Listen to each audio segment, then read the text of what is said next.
Siendo las 12 horas, voy a presentar a este próximo módulo que vamos a comenzar en punto, el módulo 2 de afecciones vasculares de origen genético. Y ahora sí, les cedo el lugar a la doctora Miriam Davar y a Agustina Lanoel para la coordinación y sus presentaciones respectivas. Bueno, Hola, ante todo, buenos días. Bueno, mi nombre es Miriam Davar, yo soy médica dermatóloga del Hospital de Clínicas. Bueno, ante todo agradecerle a la profesora Mansur y obviamente a todo su equipo por permitirnos participar en este excelentísimo congreso.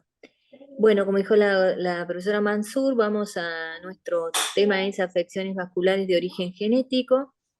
Y le doy la participación a la doctora Agustina Lanoel. Ella es dermatóloga pediatra del grupo interdisciplinario de anomalías vasculares del Sanatorio Mater Dei. Voy a los disertantes que se acomoden bien al horario para que estamos un poco, digamos, para respetar, digamos, todas las charlas. Adelante, Agus, te escuchamos. Hola, buenos días a todos. Feliz de estar acá. Gracias, Graciela, y a todo tu equipo por este excelente congreso. Para mí es un honor presentar al doctor la primera disertación, una conferencia especial sobre la enfermedad de Andersen-Fabry, que nos va a hablar el profesor, doctor Jairo Victoria Chaparro. Él es dermatólogo pediatra, magíster de epidemiología, especialista en docencia universitaria, profesor asociado de la Universidad del Valle y de la Pontificia Universidad Javeriana, director del programa de especialización en dermatología de la Universidad Libre en Cali, Colombia. Bienvenido, doctor, lo escuchamos. Muy buenos días en Colombia, muy buenas tardes en Buenos Aires.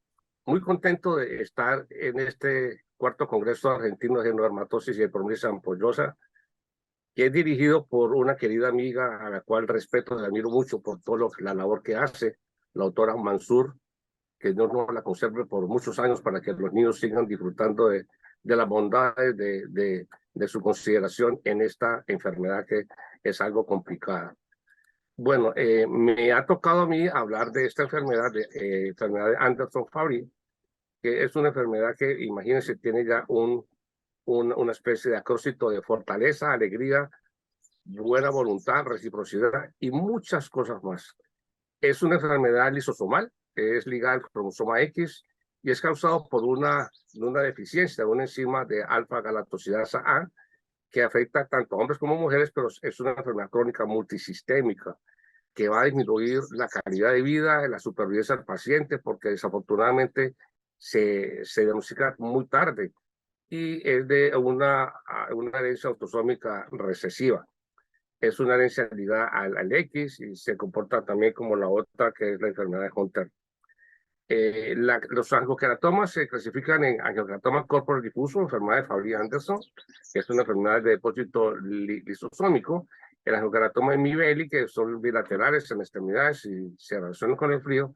El angiokeratoma de Fordyce, que es el más común dentro de la rareza de la enfermedad, que aparece en el escroto y en la vulva, en el perineo femenino. El angiokeratoma solitario y el angiokeratoma nevoide circunscrito o enfermedad de Fabry tipo 2. Esta enfermedad fue descrita por Johannes Fabry y William Anderson. Tiene otros nombres: enfermedad de Ritter-Pompen-Weyers, angiokeratoma corporal difuso universal, mal de Fabry, y desafortunadamente le han puesto un nombre que la define mucho, que es la enfermedad impostora, porque uno se complica para hacer el diagnóstico con esta enfermedad. Fue escrita por este señor, William Anderson, por este otro señor, Johannes Fabry, y le dicen que es la enfermedad impostora porque si usted quiere volver loco a un médico internista, póngale una enfermedad de Fabry y va a patinar, porque es una enfermedad muy complicada porque empieza temprano en la vida, pero se hace el diagnóstico tardíamente. ¿Cómo empieza la enfermedad? Con dolor en las manos, dolor en las articulaciones, a veces fiebre, hay hipohidrosis, pero hay más o menos un 12%, una cosa así, que tiene hiperhidrosis. Por lo normal, dentro de la normalidad de la enfermedad, es que tiene hipohidrosis. Los muchachitos empiezan a sentir cansancio, le da dolor de los huesos, como dicen ellos, y es como la epidemiología indica que es una enfermedad hereditaria por almacenamiento lisosómico en el cromosoma X y se altera por por las mutaciones que hay en el gen que codifica la enzima galactosidasa alfa-gal. Afecta principalmente a varones. Hay mucha epidemiología, dice que unen por 40.000. El 25%, la cuarta parte de las mujeres tienen síntomas y a veces necesitan tratamiento. No respeta ninguna raza y es progresiva, y si no se hace el tratamiento es potencialmente fatal. Es uno de los más de 40 trastornos que se transmiten por herencia genética, por depósito pues, de este problema que se presenta en ellos. Entonces es una enfermedad hereditaria muy rara, multisistémica, que lo que pasa es que se acumula la glucotriazolcianamida en los lisosomas del endotelio vascular, de la piel, y en órganos como el riñón, corazón y sistema nervioso, que en ese orden, pero colocando al corazón al final, son los que complican la vida de estos pacientes. Otra epidemiología es un caso por casi medio millón de habitantes, y las manifestaciones iniciales son sistémicas. Es una enfermedad multidisciplinaria y el diagnóstico inicial pues es erróneo. Uno como médico piensa en otro tipo de enfermedades más comunes y no en esta rareza de enfermedad. ¿Cómo se confirma? Por la actividad enzimática de esa galactosidasa A en los fibroblastos, en los leucocitos o en el plasma, y también se puede hacer por un análisis mutacional en el gen GAL. Es el segundo de las enfermedades que son más comunes por depósito después de la enfermedad de Gaucher por depósito de glicoesfingolípidos. Y otra epidemiología dice que es una frecuencia de 1 por cada 100.000 nacimientos.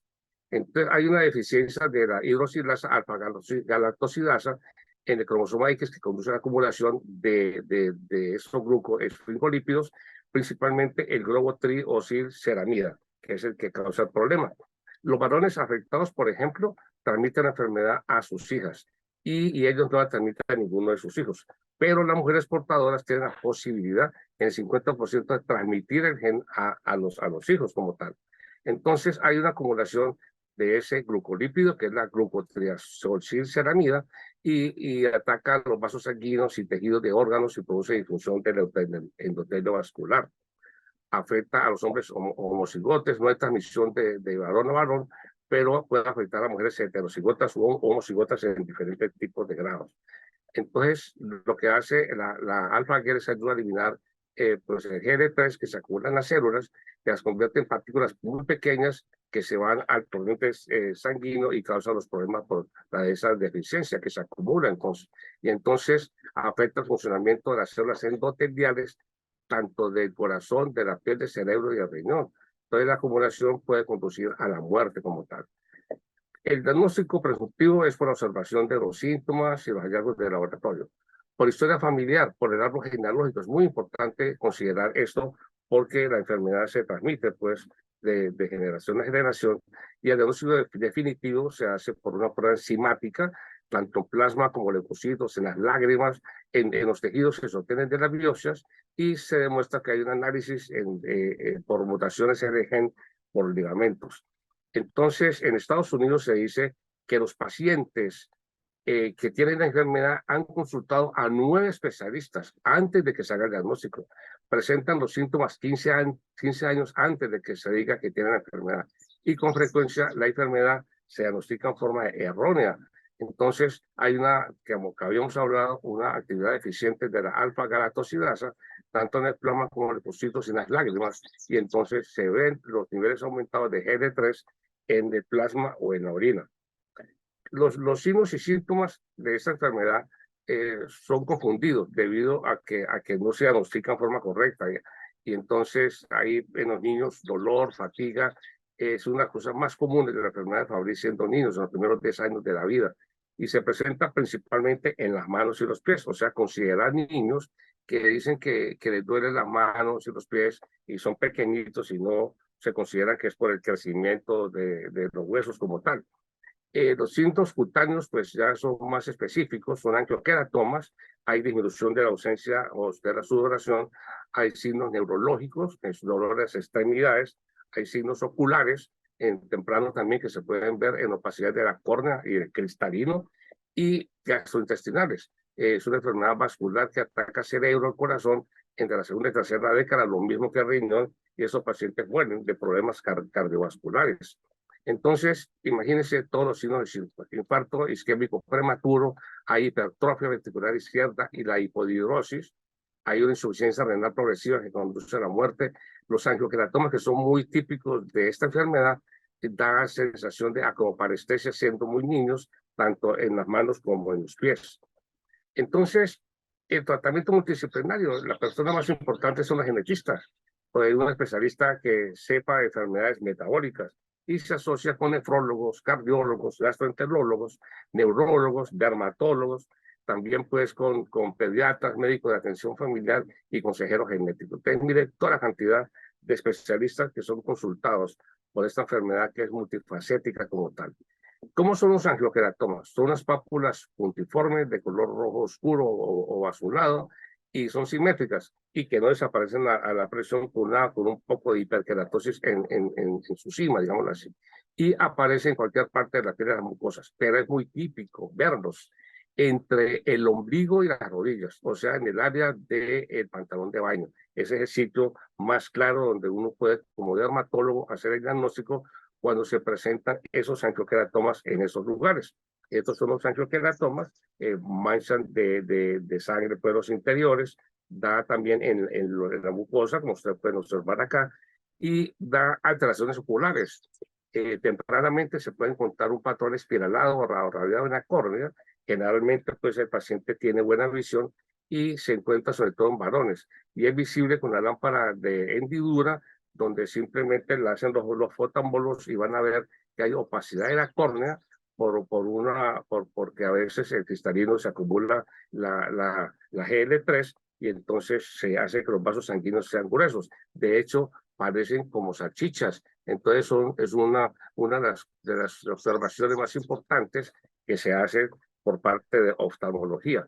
También hay alteraciones gastrointestinales. Hay dolor abdominal que se confunde a veces con apendicitis aguda, hay cólicos también por el litiasis renal. Las acroparestesias son también muy importantes. Está un dolor como quemante, urente, tanto manos como en los pies, y se desencadenan por los cambios en la temperatura, cuando hacen ejercicio, cuando caminan, cuando corren, y puede durar de pocas horas, también varios días. Y las alteraciones neurológicas pueden haber accidentes isquémicos transitorios, infarto cerebral temprano, hemiplegia, polineuropatía, disartria y nistagmos, una cantidad de alteraciones neurológicas, incluso cefalea, hemiataxia y la misma ataxia como tal.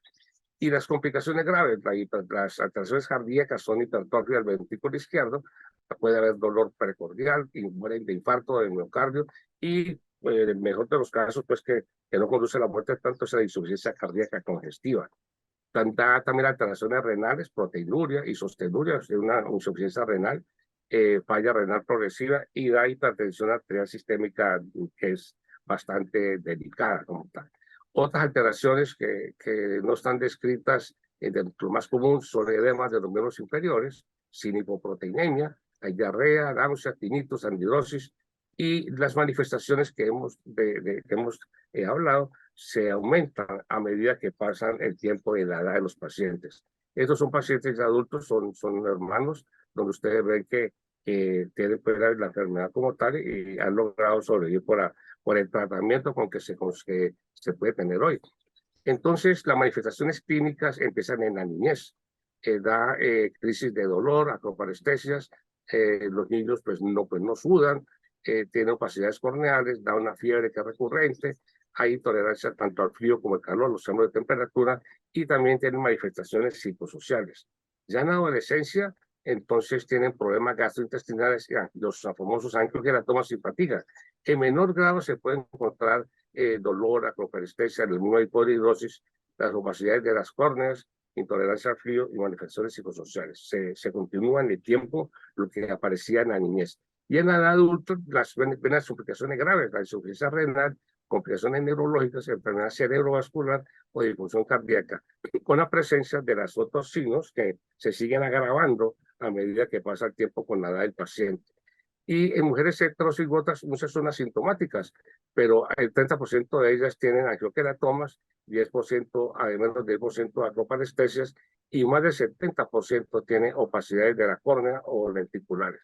Y tienen menos de 1% de hipohidrosis como tal. Entonces, ¿cuál sería el pronóstico de la enfermedad?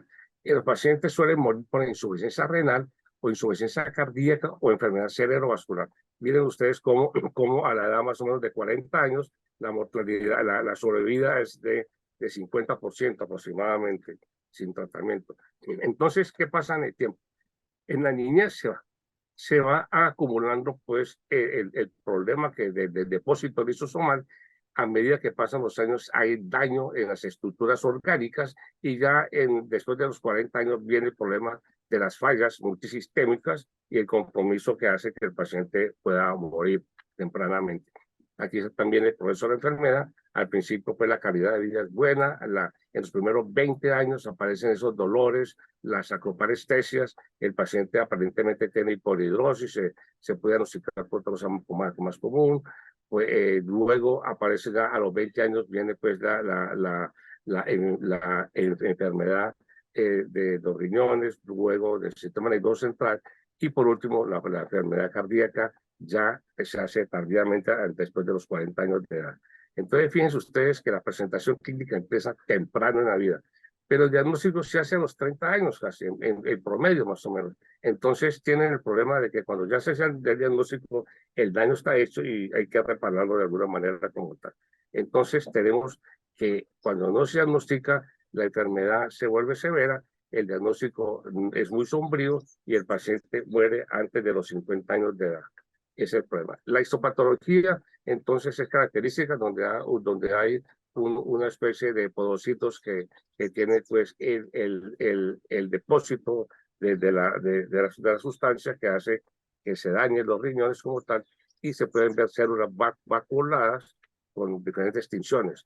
Hay depósitos de los lipolipídos en las paredes endoteliales, donde se ve una vascularización externa del citoplasma, lo que hace que el paciente pues tenga un daño prácticamente irreversible. Y estos son los angiokeratomas. Este es un angiokeratoma nevoide circunscrito, son pápulas violáceas eritematosas de aspecto y consistencia verrucosa, y estas otras que son ya lesiones cicatrizables luego de hacer el tratamiento con crioterapia, que es una de las formas también de terminarlo, digámoslo así, de la parte de punto de vista estético como tal. Entonces, ¿cuál es el tratamiento sintomático para reducir el dolor? Se puede mandar carbamazepina, la ferritoína, insuficiencia renal termina muchas veces en diálisis e incluso pacientes terminan en trasplante renal como tal.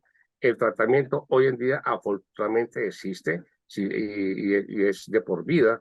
Esto lo que hace es un tratamiento sustitutivo donde se reemplaza la alfa-galactosidasa y hay dos drogas, una que es la algacidasa alfa, se llama Replagal, otra la algacidasa beta, que es el fabricimo de dos laboratorios muy importantes.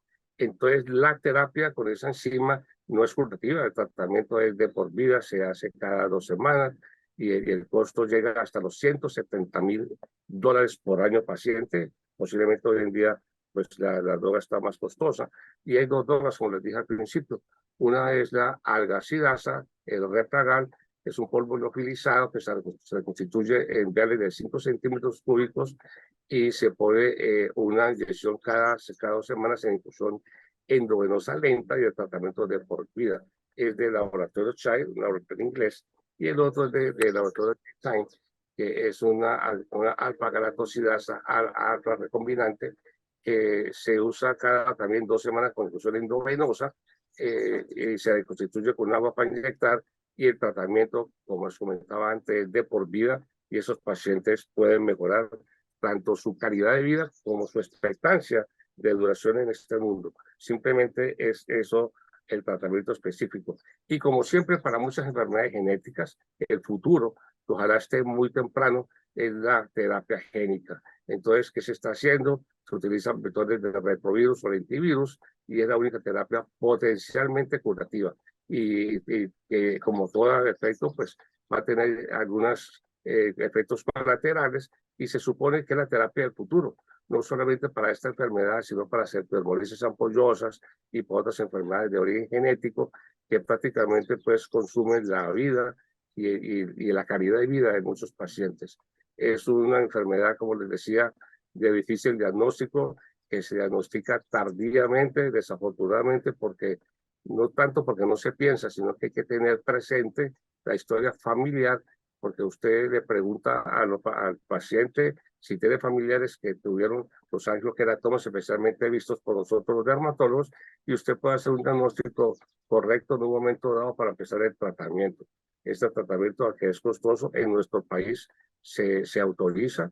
Afortunadamente no es tan común, pero pues hay algunos casos de son manejados con estas medicaciones.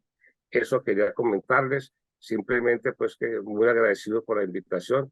Espero que hayamos entendido un poco de esta enfermedad que desafortunadamente pues al principio es difícil diagnosticar. Muchas gracias, muy amables. Yo se lo pagué. Bueno, la verdad que una charla muy completa. Es de estas enfermedades que uno las tiene que pensar porque no las vio. Yo no diagnostiqué nunca ninguna. La pensé en angioqueratomas nevoides, la busqué en las acroparestesias, pero siempre uno se olvida, así que está bueno refrescar con esta charla otras cosas que uno se va olvidando de la enfermedad. Aprovechamos que estamos en tiempo para abrir la discusión. Si hay alguien que quiera aprovechar y hacerle una pregunta al doctor Jairo Victoria. Y si no se atreven, tienen tiempo todavía para hacerlo por el chat, hacer las preguntas y las leemos al final. No, realmente muy interesante, La gracias. verdad, Estamos todos sí, fríos. sí, la verdad que es muy diagnóstico. interesante. Sí. No sé si está la profesora Larralde, ya tiene mucha experiencia en enfermedad Fabry y no sé cuántos casos tiene. Bueno, sí, está ahí en el auditorio. No, me parece que no está. Y Lo que sí está Graciela. escuchamos varios de la doctora No, también, Mansur. Sí. es importante eso que vos decís, ¿no? De detectarlo precozmente. Todas las enfermedades son así, ¿no? Las raras y las genéticas, que cuando están todo florido, el diagnóstico lo hace cualquiera. El problema está en detectarlo precozmente. Y a veces aparecen como pequeñas lesiones puntiformes, periumbilicales. Yo la primera vez la había diagnosticado el doctor Pedro Subillaga, unas lesiones así muy chiquitas, sutiles, o en los testículos o periumbilicales. Ese es el secreto al menos de los pacientes que vimos. Y qué importante es el diagnóstico precoz para ya darles el tratamiento, ¿no? Realmente interesantísimo. Sí, muy Cosa que interesante, doctor, comentar, quiero comentar algo en ese. tenerla en la cabeza para poderla pensar. Adelante, doctor Jairo. Sí, es lo siguiente, hubo una vez, no me acuerdo si era un congreso, en todo caso era un congreso internacional, no sé si era el CILAO, Congreso Mundial de Dermatología Pediátrica, y el laboratorio que era Genzyme era de categoría, Sí. y porque había dado como $100,000 como aporte al Congreso, y ellos no tuvieron stand, simplemente una conferencia sobre esta enfermedad, por eso que me llamó a mí la atención, porque ustedes en Argentina tienen una buena casuística de esta enfermedad, y con un solo caso que encuentren, ahí encuentran de para atrás una cantidad de personas familiares que tienen el mismo problema y requieren el tratamiento y también a futuro. Entonces, fíjense ustedes cómo con un solo diagnóstico de un solo paciente se consiguen varios y la empresa patrocinadora o la persona o la empresa que produce la medicación pues tiene un lucro bastante grande porque va a tener más personas afectadas. Nosotros tuvimos solamente un solo caso acá en Cali, Colombia, y tenía los angioqueratomas. El paciente después nos dimos cuenta que murió de infarto cardíaco. Era un señor que tenía angioqueratomas en forma de pantaloneta de baño y tenía tratamientos tanto para problemas renales como cardíacos. Y cuando se dijo el diagnóstico, pues no se le pudo conseguir la medicación. En ese entonces no había lo que hay hoy en día, que por tutela o por obligación del gobierno se les da la droga en forma gratuita. Eso pasó con ese paciente, es el único que tenemos. Bueno, muchas gracias, la verdad que muy interesante. Voy a presentar Muchas a la doctora gracias. Jessica Ríos, que es secretaria de este módulo, y ella va a presentar a nuestra próxima disertante. ¿Qué tal? Buenos días a todos. Bueno, paso a presentar a la doctora Natalia Torres. La doctora es dermatóloga pediatra, co-coordinadora del Grupo Interdisciplinario de Anomalías Vasculares del Hospital de Pediatría Garraham. Adelante, doctora, muchas gracias. Hola, ¿qué tal? Un gusto. Muchísimas gracias por la invitación. Un placer ver al doctor Jairo, a Graciela, Agustina, Miriam. Muchas gracias por la invitación. No sé Gracias a vos si por me la escuchan bien y pueden ver la pantalla. Sí, se escucha perfecto y se ve la pantalla. Sí, sí, Bueno. adelante, Nati, un gusto. Bueno, de nuevo, muchísimas gracias. Les voy a presentar un caso clínico, quizás de una patología que la hemos escuchado, pero que está bueno conocer la evolución que tuvo esta niña. Es una niña que al momento de la consulta tiene 10 años y consulta en dermatología por lesiones vasculares de nacimiento, y consultaba en realidad porque una de las lesiones que tenía presentaba sangrados ocasionales. No tenía antecedentes ni familiares ni personales de importancia. Esta era una de las lesiones, una lesión que se encontraba en la espalda. Esta lesión era la que le producía sangrados ocasionales y como pueden ver es una tumoración blanda, eritematoviolacea, que tenía una superficie algo queratóxica y era la lesión que sangraba. Después presentaba otras lesiones que eran más pequeñas y distintas. Eran lesiones que eran maculares, eran máculas, eritematotelangiectásicas en el abdomen, en los muslos, en la cara posterior de los muslos. Aquí con un poco mayor acercamiento de estas lesiones en particular. Y tenía una sola lesión en la planta del pie, que era una pápula eritematoviolacea, también blanda.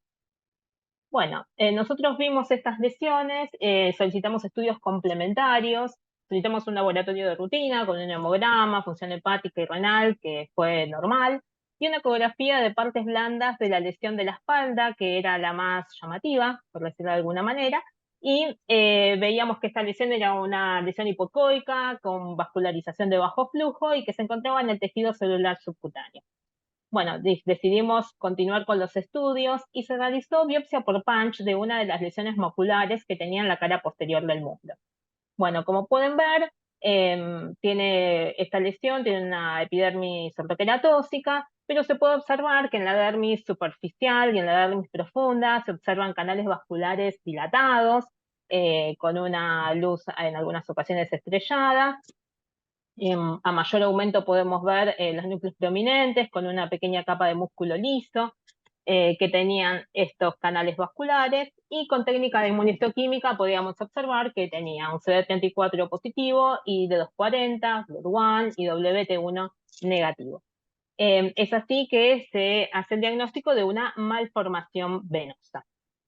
Bueno, como recordamos un poco de la clasificación de la ISVA, de la International Society of Vascular Anomalies, que es, digamos, nuestro nomenclador, es algo que nos ayuda a nosotros para poder hablar sobre anomalías vasculares. Dentro de las malformaciones vasculares simples están las malformaciones venosas, y dentro de aquellas que presentan varias lesiones, porque entendíamos que esta paciente, todas las lesiones estaban formando parte de lo mismo, o sea que interpretamos como que todas las lesiones eran malformaciones venosas. Tenemos las comunes, que habitualmente son aisladas, o cuando son múltiples pueden ser las cutáneomucosas, pero esta paciente no tenía compromiso mucosas, o el síndrome BIM o el Blue Rubber Bleb Nerve. Entonces, bueno, nos orientamos quizás hacia ese diagnóstico.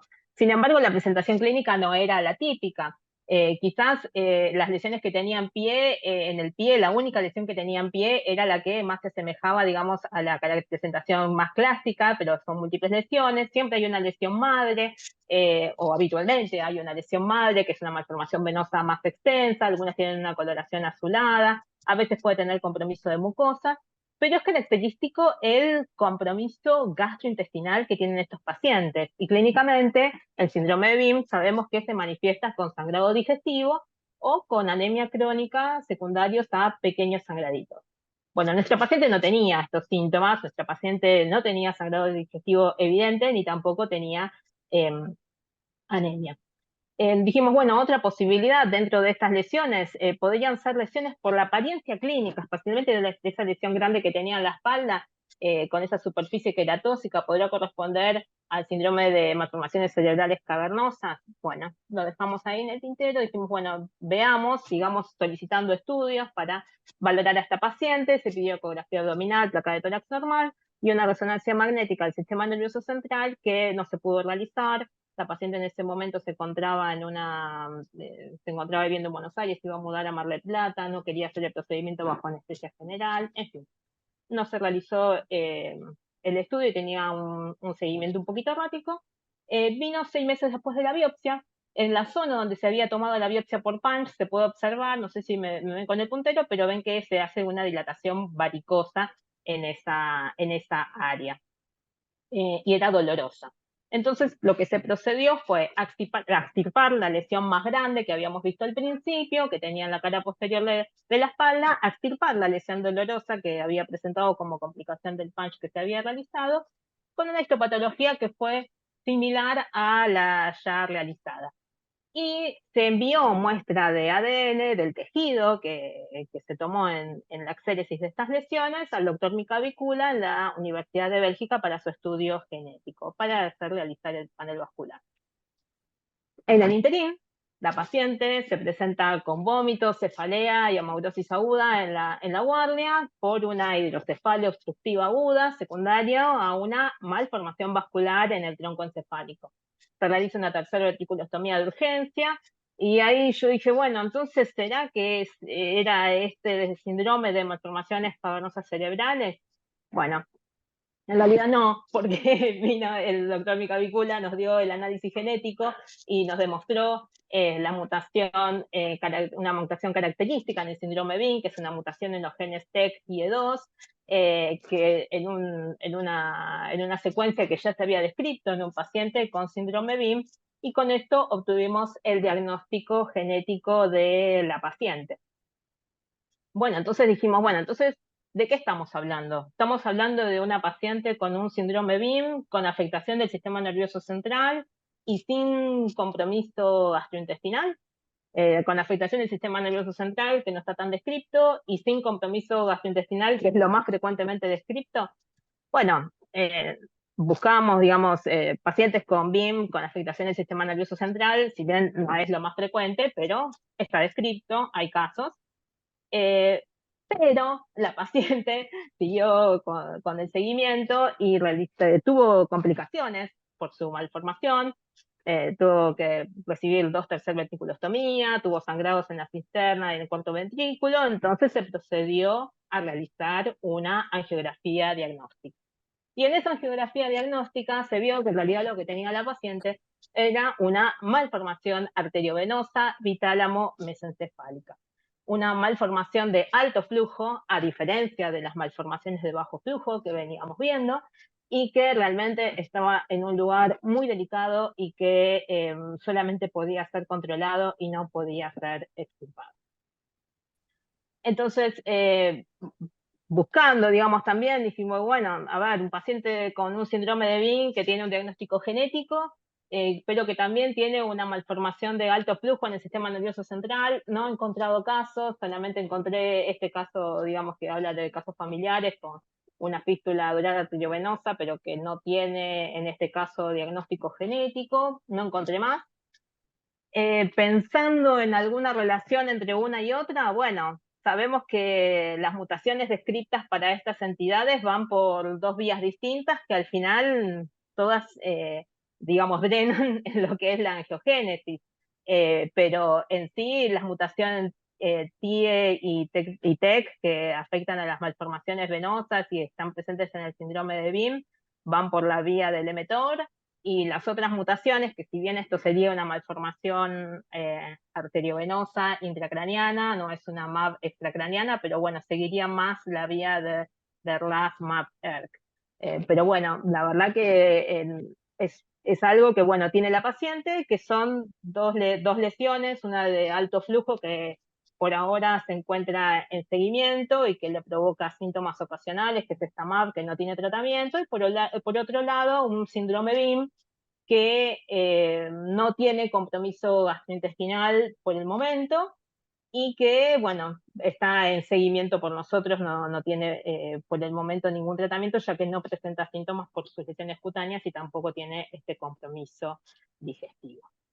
Bueno, en conclusiones, cuando uno ve a los pacientes con síndromes de malformaciones venosas múltiples, tiene que saber que son síndromes que son poco frecuentes, que pueden tener una presentación muy variable, porque pueden ser desde máculas hasta tumores más grandes, que pueden tener una evolución también variable, porque las lesiones pueden provocar o no síntomas, que su afectación extracutánea es diversa, que si bien hay cosas que están muy descritas puntualmente, hay a veces estos síndromes pueden tener afectación en diferentes órganos, como pensábamos que podría llegar a tener en el sistema nervioso central, que es importante el seguimiento para ver cómo evolucionan de sus complicaciones estos pacientes. El diagnóstico genético nos ayuda a tener en cuenta, digamos, la afectación de estos órganos, y por supuesto el tratamiento y el seguimiento tiene que ser multidisciplinario para poder considerar todos los aspectos del paciente. Bueno, muchas gracias por la atención. La verdad, un caso Bueno, excepcional. Nati. Lo conocí al inicio, pero la resolución del caso no la sabía.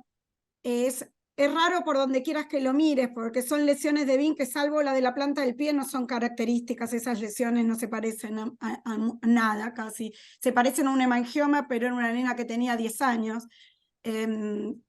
Así que excepcional. Y además asocia una malformación arteriovenosa. Sabemos que puede haber venoso intracerebral, pero arteriovenoso, la verdad que muy excepcional el caso. Si Nati nos acompañás y después discutimos al final del segundo caso. Sí, claro, no hay problema. ¿Te quedás ahí? Sí, Muy bueno, estoy acá. interesante y muy clara, Nati, como siempre. Sí, Gracias. hermoso caso. Gracias. Bueno, Continuamos. la doctora Natalia Mantero, que no la presentamos, es nuestra secretaria también de mesa. Ella es dermatóloga pediatra del Hospital Nacional Alejandro Posadas. Gracias, Nati. No, un placer estar, gracias a Graciela y a todo el equipo, re lindo el caso de Nati, y la idea ahora es invitar a la doctora Inés Irurzún. No sé, Inés, si lo das en vivo, lo tenían ahí ya grabada la clase. La doctora Inés Irurzún es médica especialista en pediatría y dermatología infantil, médica de planta del Hospital de Niños Ricardo Gutiérrez, y siempre da unas charlas divinas, así La que a clase ver de- si la Hola, tienen muy cargada. gracias a todos por la invitación y la verdad que un placer verlos ahí. Estoy un poquito mal de la voz, así que por ahí pasamos grabados si les parece y después vamos a las preguntas. Discutimos. Dale, perfecto. Perfecto. Sí, quédate tranquila, Nati. Todo organizado, gracias. Mi nombre es Inés Irurzún, agradezco a CEDIGEA la invitación y les voy a presentar un caso de un síndrome CM-ABM, un paciente que tuve la oportunidad de conocer hace varios años y en el cual me interesa compartir con ustedes la evolución. Se trata de un niño que consultó a los 41 días de vida por hemangiomas infantiles múltiples, había estado internado en neo por un distrés respiratorio y tenía un hermano con un síndrome de West. Estamos observando hemangiomas infantiles, superficiales, focales, distribuidos por diferentes lugares del tegumento, por lo cual se le pidieron ecografías. A la segunda consulta trae el resultado de ecografías y constatamos otros hallazgos dermatológicos. La ecografía cerebral era normal, la ecografía abdomino-renal mostró una dilatación pielocalicial izquierda, en el ecocardiograma se evidencia un foramen oval permeable con hiperflujo pulmonar y dilatación de la aurícula izquierda. A nivel cutáneo vimos malformaciones vasculares capilares, máculos color café con leche y un fenotipo peculiar con macrocefalia.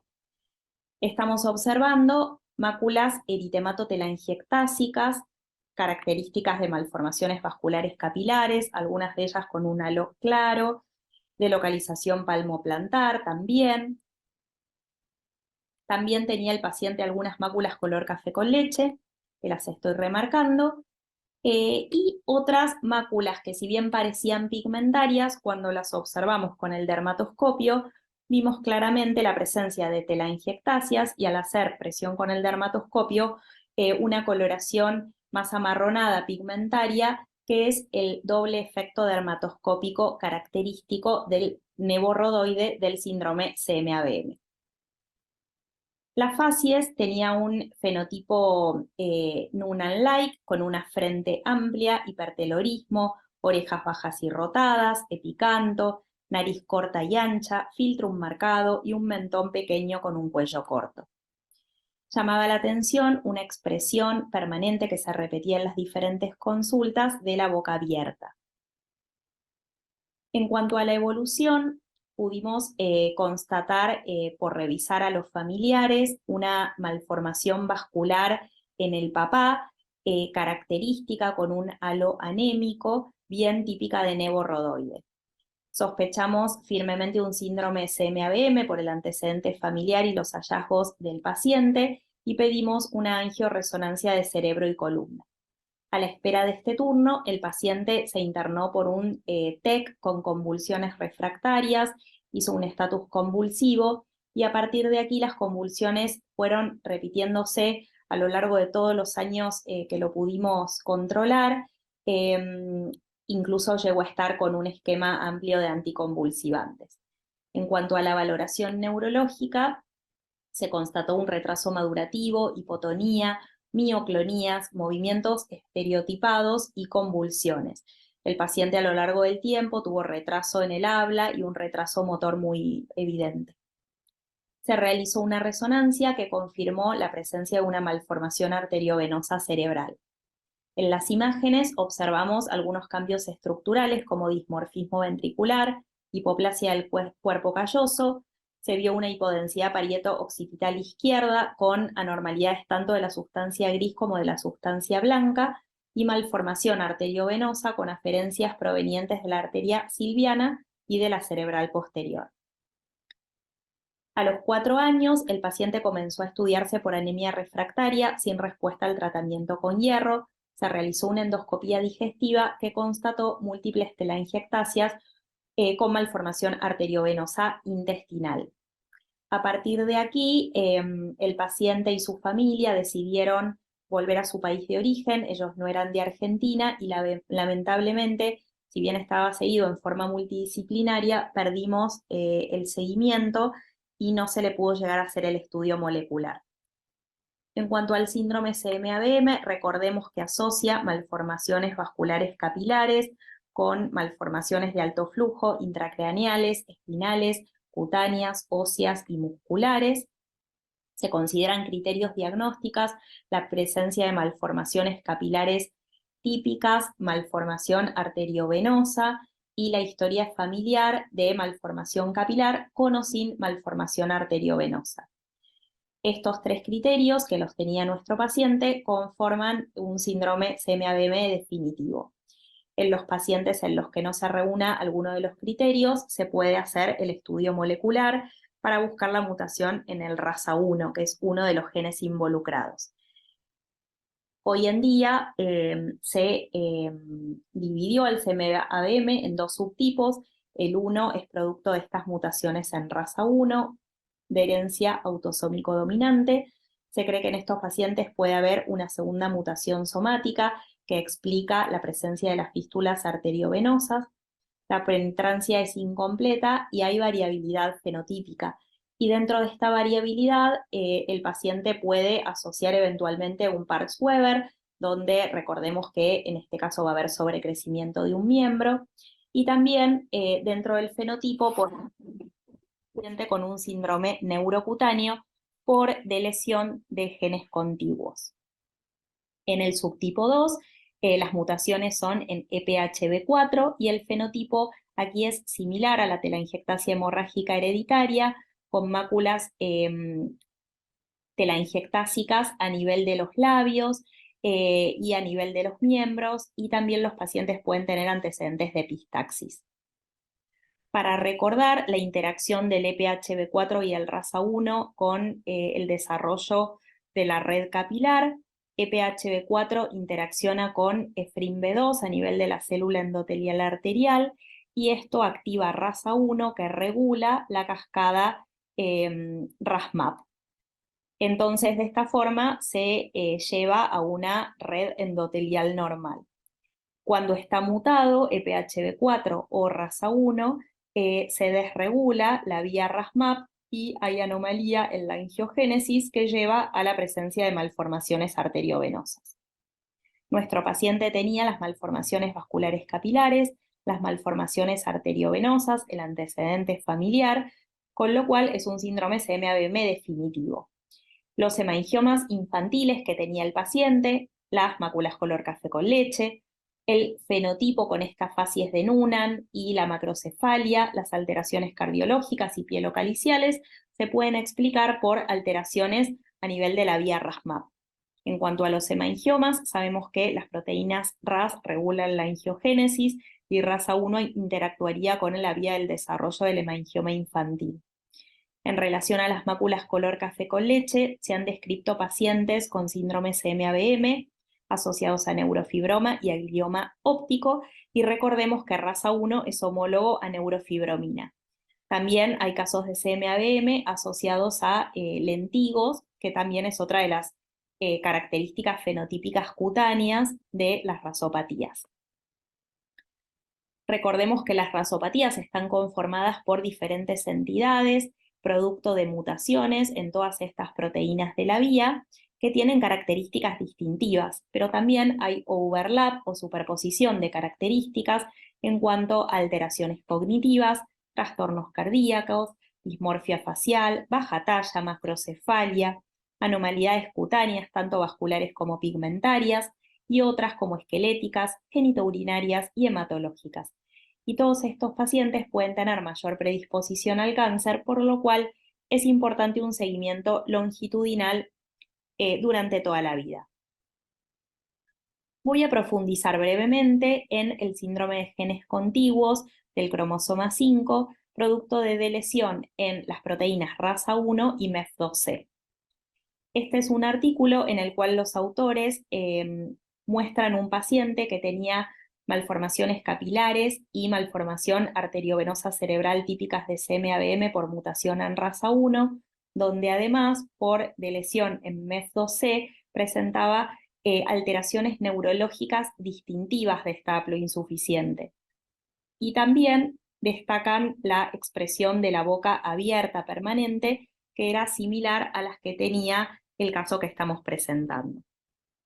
Este es otro reporte de autores del Hospital Italiano, donde también muestran este síndrome de neurocutáneo de genes contiguos en cromosoma 5, con las características típicas de la delesión de RAS-A1, con las malformaciones capilares y arteriovenosas, y repasan las características neurológicas, donde el paciente tiene retraso intelectual, hipotonía, convulsiones, retraso motor, dismorfia facial, alteraciones para el habla y para caminar, movimientos estereotipados, espectro autista, y en las imágenes se observa dismorfia ventricular, alteración de la sustancia blanca y del cuerpo calloso. Todas estas características eran comunes al caso que estamos presentando. Para concluir, el interés es presentar un caso que reúne criterios de síndrome CM-AVM definitivo. Por otro lado, conforma un síndrome de genes contiguos, que es un síndrome neurocutáneo, en donde por mutación en RAS-A1 y MEF2C vemos la asociación de las características estructurales y neurológicas con las más conocidas en el síndrome CM-AVM, y forma parte del espectro fenotípico de presentación de este síndrome. Además, este caso tiene una expresión fenotípica extremadamente florida que incluye varias características comprendidas en el espectro de las rasopatías. Las malformaciones arteriovenosas, en este caso, son tanto cerebrales, que son frecuentes, como intestinales, las cuales no son frecuentes, y es interesante destacarlas para ampliar el espectro de presentación. Es necesario seguir indagando y hacer estudio molecular en estos pacientes en la medida de lo posible para completar el correlato del fenotipo con el genotipo.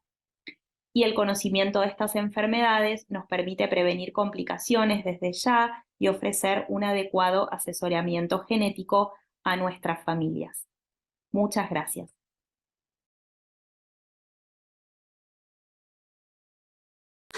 Bueno, la verdad que muy interesante el caso.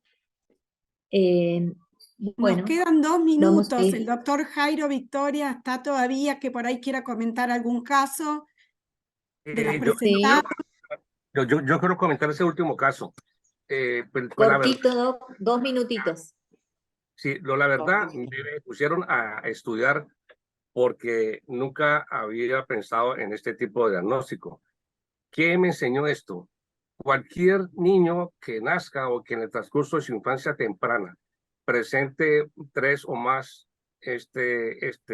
malformaciones capilares, uno tiene que pensar en este síndrome de malformación capilar, malformaciones arteriovenosas, porque hay estadística de que el 30% puede tener malformaciones arteriovenosas, pero encontré también otro artículo donde dice que es el 18% y el 7% más o menos es de malformaciones arteriovenosas intracerebrales y que el otro porcentaje se ve pues en otras partes del cuerpo, incluyendo la misma piel.